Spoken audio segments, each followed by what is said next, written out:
So coming up next, here's Watch Mojo's top 10 list for reasons why you should love this next comic.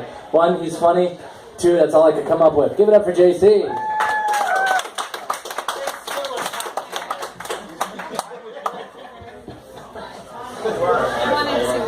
I'm gonna riff on that for a second. It is pretty great being a white man in America. I'm just gonna be honest, because it's a good day to be a white man in America, because it's always a good day to be a white man in America. Ladies, I'm not saying that like I don't believe in equality. I do. I'm just saying while we have this, I'm gonna enjoy it. Okay. It is what it is, and I'm not even talking about the big stuff, like the wage gap, stuff like that. I'm talking about little things, okay? It's the little things that I get to enjoy that you don't get to enjoy that you should. For example, when I go into a clothing store, I know what I am. I'm a large, across the board. Just large here, large there, large there. Ladies, you go into a clothing store, you have to do math. It's like, normally I'm a size 6, but this is a different brand, so I have to add 9, multiply by 3, subtract by 4, drag the decimal over. Looks like I'm a size 4 today. Yay! You have to measure for your underwear. Do you know how ridiculous that sounds to us? Like, the extent of our underwear choices come between this simple question. Which do I value more, support or my sperm count? If you're feeling frisky like I do, you can choose boxer briefs, which are the best of both worlds. And then, hey, you don't have to ask that question anymore. There's other things too. Like, if I'm hungry at 3 o'clock in the morning, I can walk 3 miles to Taco Bell, and the only thing I have to worry about is if I have enough money for a Crunchwrap Supreme. Right? Ladies, if it's after 11 and you're hungry and you don't have a car or pepper spray, looks like you're starving at the apartment. Sorry. That is how it is. And, I hear weird arguments, too, from guys where it's like, guys will be like, but the courts aren't fair. Bullshit, the courts aren't fair. And they're like, but when there's a divorce, custody always goes to the women. You know why custody goes to the women? Because they know that if your 3-year-old has his hand in the garbage disposal, if it cuts into your internet porn time, that kid's gonna need a prosthetic. That's why women get custody, okay? I've never had to this is the thing, and I don't think guys realize this. To women, every guy is a potential threat, right? I have never had to walk down the street and see a guy coming to me and be like, oh man, I hope he doesn't kidnap me. For a point of reference, the closest I come is when I'm walking down the street and I see a Mormon walking towards me. That's like the closest I get. I'm like, how am I going to get out of this potentially dangerous situation? He might lead me to Christ. Yeah, I don't typically worry about rape on a regular day, which is a magical thing for us as guys, right? And you know what? I'm sorry, Walter. I don't make rape jokes. I don't find rape jokes. I don't do it, right? But can we take just a hot second to talk about that piece of shit who got 6 months for raping a girl? Is that okay with everybody? Go ahead. All right. If you guys haven't heard about this, he's got 3 months now. Yeah, I know. He's got 3 months now. They're also talking about letting him use a cell phone in prison. He's got his own cell. Yep, he's got his own cell. Here's the thing. Here's the first thing that pisses me off about that story, okay? First thing, yeah, he raped someone. That's bad. Yeah, that pisses me off, as it should. You're welcome. The other thing is that the first thing they reported was, in the report, they're like, college kid gets 6 months for raping him. Here's his swim times. They posted his fucking swim times. You guys realize this? It's like somebody in the press room was like, yeah, I know he's a rapist, but that breaststroke though. Like that'd be like if they caught Ted Bundy and they're like, he killed 8 people. Anyway, here's his runs batted in.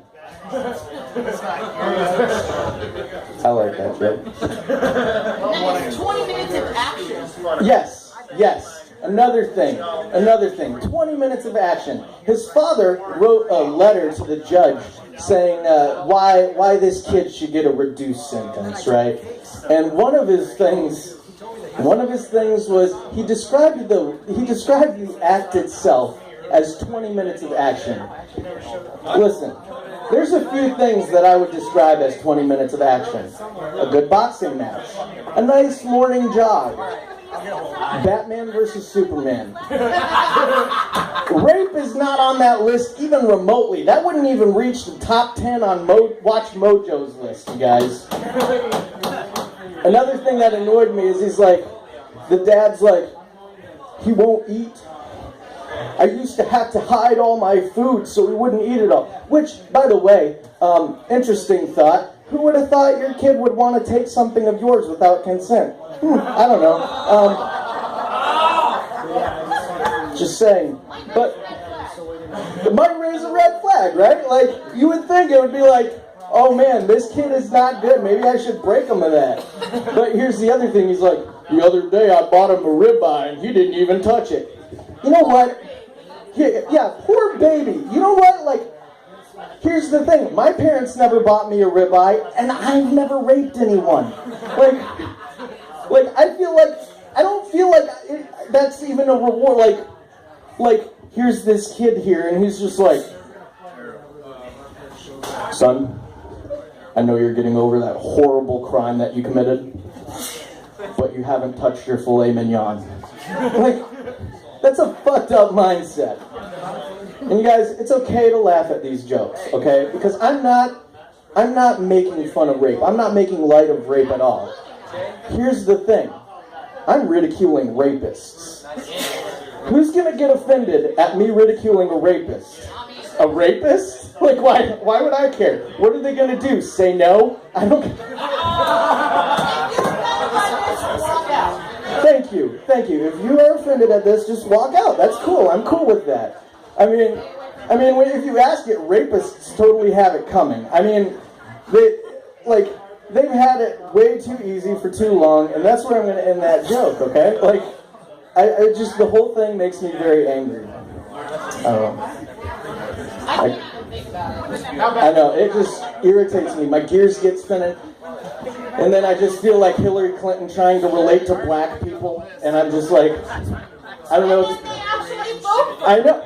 Did you see the thing where Hillary Clinton went on an all-black talk show? It was like a radio talk show, and they're like, at one point they're like, Senator Clinton, what's one thing you keep in your purse at all times? And she's like, you're not gonna believe this. Hot sauce. I don't know if you guys know. I don't know if you guys know the stereotype of black women carrying hot sauce in their purse. She might as well have just been like, I got chicken and grits. That's what I carry in my purse at all times. Like I got watermelon. What do you carry in your purse? Like, I feel like we're like 2 steps away from Hillary Clinton just being like, I'm hip, I'm with it, I can whip, I can nay-nay. Mambo number 5. That's the thing. She's so out of touch. She's just a robot with skin at this point. And don't get me wrong. Don't get me wrong. Both forerunners are just terrible people. But Hillary Clinton is like, I just can't relate to her, right? It's like when she I don't know if you guys saw this. Her people published a thing where it was 10 ways Hillary Clinton is just like your abuela. Because when I think of a Latin grandmother, I immediately think of a rich white woman who was Secretary of State, you know, of New York. That's immediately what I think of. It's just like... She tried to talk about income equality. She tried to talk about income equality. $12,000 Armani. Yeah, in her $12,000 Armani suit. Like, what does she know about it? What does she know about it? If she really wanted to relate to the black people and talk about income equality. She could have come out in a tracksuit, and then I would have been like, at least she's trying. At least she... We're not walking into our rallies with Gucci purses. Exactly. Like, I'm not, like, sitting there, excuse me, miss. Is it okay if I check my Gucci purse at the door? I want to look on fleek today.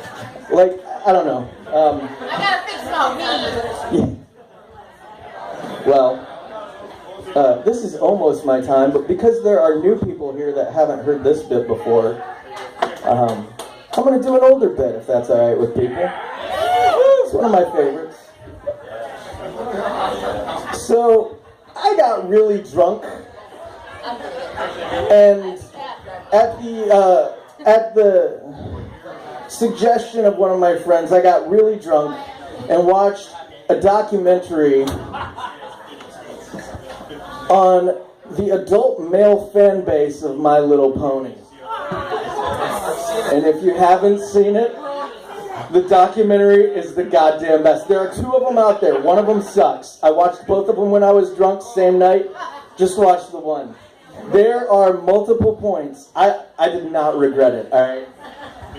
At one point, early on in the film, they introduce us to this young boy.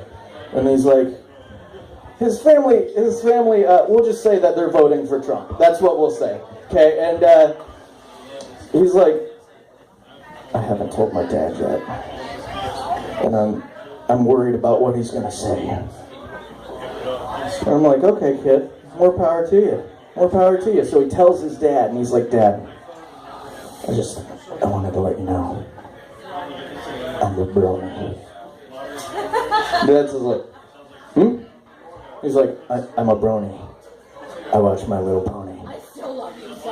And he says, the dad, like, oh, thank Jesus. For the longest time, we just thought you were gay.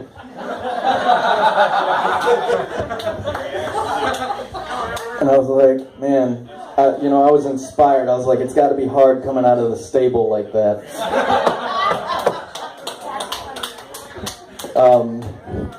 There was this other kid that they introduced, and he was the type of kid that he was very obviously a loner in school, and at one point they just show him, and he's standing alongside a pasture, and he's watching the horses gallop in the distance, and he's just watching them, and he's like, you're so beautiful. And I can understand it, alright? I grew up on a farm. Horses are, mostly on a farm. Horses are beautiful, right? But in the back of my head, I'm like, this kid wants to fuck that horse. And to some people, they might not understand, right? They might not get what the appeal to My Little Pony is to these awkward adult males or teenage males, right? But I get it. I totally get it, guys. Like, I thought about it and I get it. It's a show about love and friendship. There's nothing particularly offensive. Everything is solved by the end of an episode or two, and sometimes you just want to fuck a horse, and that's, Same thing with Care Bears. Same thing with Care Bears, except Care Bears aren't, like ponies exist. Care Bears exist if you're on acid, and allegedly, so, There's guys out there that want to fuck a bear.